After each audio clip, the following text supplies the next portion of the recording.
é um estádio belíssimo. E o Vasco fez opções, fez escolhas. Por que Vasco e Botafogo não fazem a gestão do Maracanã? Porque em 2013 não quiseram participar da licitação, porque o Botafogo joga no Engenhão, que também é um equipamento público. Aí outro dia, numa entrevista, fiz uma fala que foi interpretada de maneira equivocada, quando eu disse o seguinte: a partir do momento em que o Maracanã é um equipamento público e todo mundo tem direito de jogar lá a qualquer momento, nós também, Flamengo, Vasco e Fluminense, deveríamos ter o direito de opinar sobre o campo sintético do Engenhão, porque o Engenhão também é um equipamento público. E o Botafogo arrancou um campo de grama natural e botou um campo de grama sintética, teoricamente, sem consultar os adversários. E por que não fez isso? Porque tem um contrato onde o Botafogo é gestor do Engenhão e lá ele faz o que ele quiser.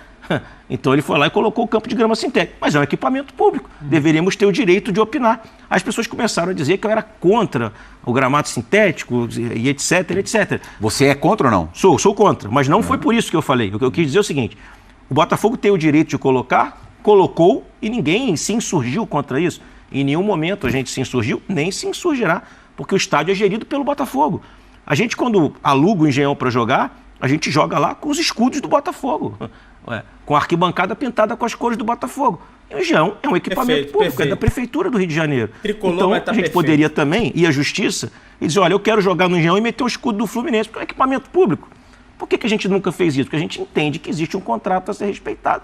E é o que a gente pede no Maracanã. Nada além disso. E aí, vou falar em primeiro... Assim, só para as pessoas entenderem, a situação do Maracanã com Fla-Flu é diferente da do Engenhão com o Botafogo, né?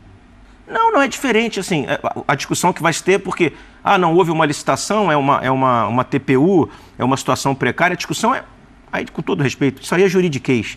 Então, partindo desse princípio, já que é uma situação precária, Flamengo e Fluminense não deveriam ter investido nada no estádio. Investiram 100 milhões, assim, os 100 milhões que a gente investiu, aí não estão no contrato. Então, assim, isso é uma retórica, com todo respeito, até porque quando houver a licitação, a regra de Vasco e Botafogo jogarem no Maracanã será a mesma que tem hoje, que é: eles têm o direito de pedir para jogar e, caso atendam os requisitos técnicos para jogar, paguem o aluguel e não estejam ferindo a tabela dos mandantes do estádio, de quem cuida do estádio, eles poderão jogar.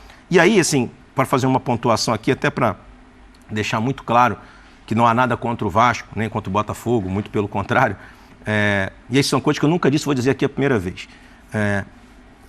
Eu, desde que me elegi presidente, tentei manter uma relação com os 4 clubes, com os outros 3 clubes do Rio, de amizade fora do campo, de entender que o futebol brasileiro, do futebol carioca, precisa estar junto, crescendo como está nesse momento. Flamengo na final da Copa do Brasil, Fluminense na semi da Libertadores, Botafogo liderando o Campeonato Brasileiro. Isso é muito importante, o futebol do Rio. Infelizmente, nesse momento, o Vasco não atravessa uma boa fase, mas nós temos certeza que vai se recuperar.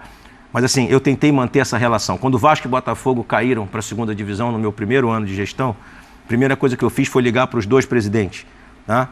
Tanto para o Mufarrege na época, acho que depois virou o Durcésio, e para o Salgado, para dizer: olha, o Fluminense está à disposição, se precisar que a gente empreste jogadores, etc. Eu fiz esse movimento. Pode perguntar a ambos, se quiserem, que eu fiz esse movimento.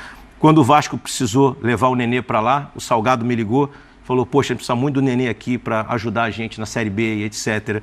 Né? O Nenê conversou comigo, foi na minha sala, falou: pô, presidente, me libera para eu ir para o Vasco, porque eu quero voltar para lá e etc, etc, etc. Nós não cobramos um centavo por isso, liberamos o Nenê imediatamente para que ele pudesse retornar ao Vasco. Quando o Botafogo estava em busca de técnico para a Série B, em um jantar na casa de um amigo em comum que nós tínhamos, estava o presidente lá, o presidente Durcésio, e outras pessoas do Botafogo me perguntaram: poxa, qual o nome que você acha que seria importante para nos ajudar, um treinador, coisa e tal. A gente está conversando com o Anderson Moreira, o que você acha? Eu falei: muito bom, é um treinador que já subiu muitos clubes da Série B. Então, assim, a gente sempre tentou, o Fluminense sempre tentou ter uma relação excelente.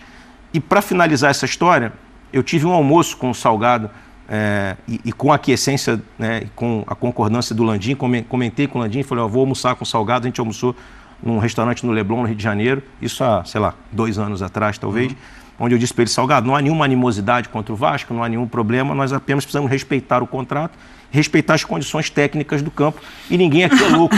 Se Flamengo e Fluminense estiverem eliminados do campeonato e o Vasco tiver um jogo em que o Vasco estiver no topo da tabela, obviamente que a gente vai ajeitar para vocês jogarem lá. Ele foi muito cordato, assim, ele é um cara muito legal, o Salgado, muito educado, Não, vamos conversar, vamos avançar. Quantos jogos você acha que dá para o Vasco fazer no Maracanã por ano? Eu falei, cara, eu acho que dá para a gente chegar num número aí, sei lá, de 10 ou 12 partidas, podendo variar para cima, desde que Flamengo e Fluminense não estejam, enfim. A gente pode também conversar com o Botafogo para usar o Engenhão, e a conversa caminhou num sentido de que a gente poderia avançar no futuro para isso, né?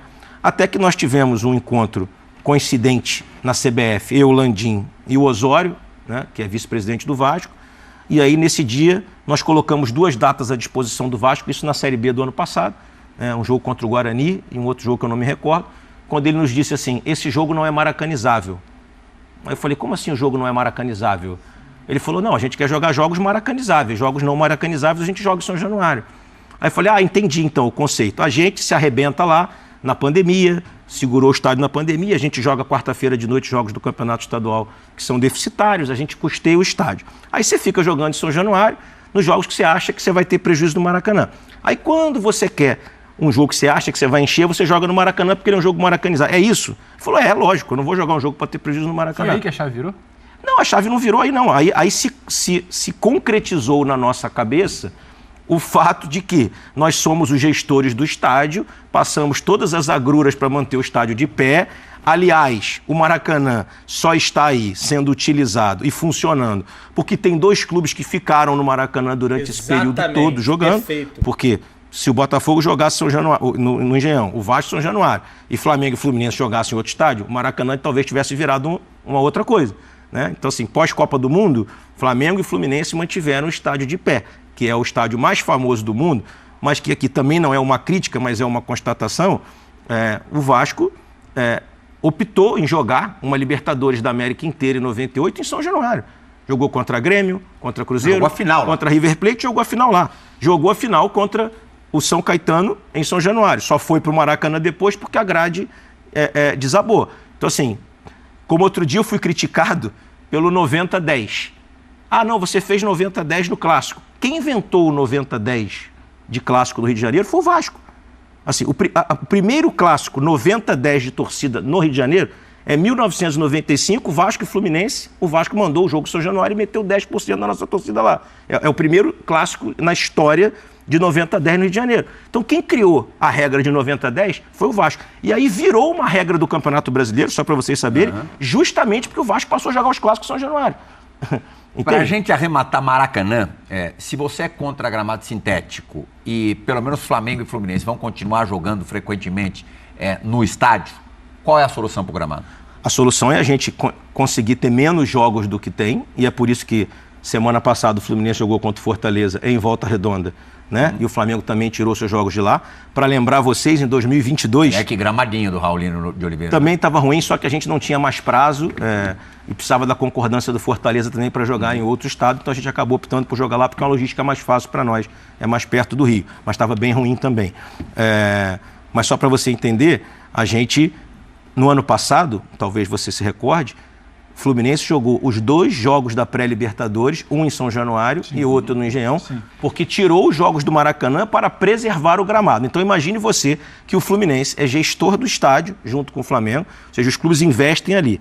Aí a gente se reúne, imagina eu para dizer à minha torcida que eu ia jogar 2 jogos de Libertadores fora do Maracanã para recuperar o gramado. A gente faz isso e aí ao curso do ano, ao longo do ano, vem um desembargador ou juiz e dá uma liminar para um clube jogar no dia seguinte lá. Então, assim, óbvio que o gramado não vai ficar de pé se não houver a compreensão, inclusive do judiciário, de que isso não tem nenhuma questão clubística e tem, sim, uma questão técnica de que nenhum gramado do mundo de grama natural aguentará ter 3 clubes jogando consecutivamente. Pode, se a gente encontrar uma fórmula para jogar alguns jogos lá, óbvio que sim, e a gente também tirar alguns jogos nossos, que é o que a gente... Já há um planejamento, inclusive, de Flamengo e Fluminense, caso vençam a licitação, para que a gente possa tirar alguns jogos nossos, inclusive do Campeonato Estadual e até do Campeonato Brasileiro. A gente tem praças que são muito interessantes. Fluminense, quando joga em Brasília ou no Espírito Santo, tem bastante torcida lá. Então a gente já tem esse projeto que, ganhando a licitação, o Flamengo também. O Flamengo gosta muito de jogar em Brasília, que também enche bastante o estádio lá. Já conversei com o Rodolfo, com o Landim, que se a gente tiver o estádio nas mãos por mais 20 anos ou 25 anos, a gente já fazia uma programação para até no Campeonato Brasileiro sacar alguns jogos para a gente ter o campo em melhores condições. Só para finalizar uma questão do gramado especificamente, porque muito se fala sobre o juridiquês, a briga. Eu lembro de uma nota do Fluminense dizendo que o gramado ficou impraticável por conta de um jogo do Vasco no domingo, recentemente aquele impasse das 12 horas, e conversando com responsáveis técnicos que fazem manutenção de gramado, de Maracanã e de outros estádios, eles dividiram assim uma situação. O gramado é problemático, pelo que você já repetiu, pelo que você já falou, pelo excesso de uso. Mas tem solução. A solução é investimento, mas a gente entende que Flamengo e Fluminense não quiseram fazer um investimento maior nesse gramado ali naquela janela de dezembro e janeiro, porque ainda não são os responsáveis definitivos. Tem sempre a TPU e renove. A gente está vivendo de renovação há muito tempo. É outro problema público. A gente não tem uma licitação como tem, por exemplo, o Engenhão, de 2007, de quase 30 anos. Sempre renovação de TPU. Em algum momento foi discutido, sentado, você e o Landim, tem um desenho aqui, mas custa tanto. Não vamos fazer porque ainda não é nosso, vamos fazer quando for nosso, de fato, por mais anos, por décadas. Ou realmente não tem solução, ou a solução seria um investimento maior que não dá para ser feito agora? Você falou em 100 milhões no Maracanã, não foi tudo em gramado, imagina.